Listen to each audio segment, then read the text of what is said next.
Hello kabahay! Gusto mo bang magkaroon ng modern stylish na single attached house pero abot kaya through Pag-ibig Financing? Dito sa Pacific Town Enclave, pwede ka na magkaroon ng single attached house na may fence and gate upon turnover. Meron itong lot area na 54 square meter and 52.27 square meter floor area.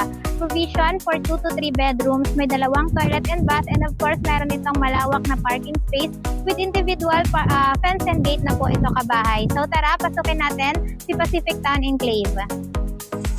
So ayun kabahay, welcome sa Pacific Town Enclave. Kung makikita nyo, napaka-modern na po ng design ng ating bahay. Meron na itong gate para sa sasakyan and meron pa itong service gate. Yan. Pasukin natin kabahay si Pacific Town Enclave. Ito pong papasukin nating unit ngayon kabahay is corner unit po. And ang atin pong Pacific Town Enclave is semi-complete na po ang turnover. Painted na yung wall and naka-plain cement yung ating flooring. Ayan kabahay, kung makikita nyo na high ceiling po si Pacific Town Enclave. Andito po sa likod is meron tayo dyan napakahabang bintana kabahay. Nakatapat po yan doon sa hagdan. Then dito, pasukin natin yung ating service area. Dito sa service area, pwede po natin lagyan ng fence yan dyan kabahay. Or kung gusto nyo naman po, open lang para diretso na po sa parking space.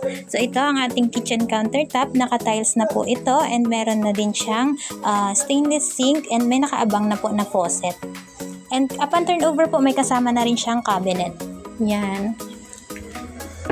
Itong kabahay yung ating tinitignan ngayon is the actual turnover po.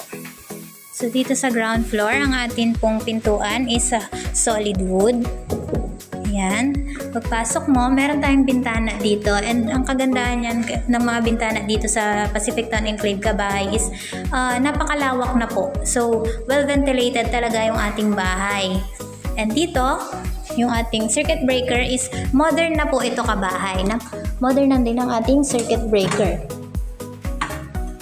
Yan. Makikita nyo. Ayan po ang ating circuit breaker. And may mga nakaabang na po dyan na outlet and mga electrical switches. Kasama na po yan sa turnover. Naka-paint na yung ating wall, pati yung ating ceiling, and naka-plain cement na pan po ang ating flooring. Dito sa ground floor, meron tayong isang toilet and bath or powder room po. Yan, naka-tiles na rin po yan and nakapintura yung upper part po. Ang atin pong pintuan dito sa toilet and bath is plastic PVC po. Meron tayong soap holder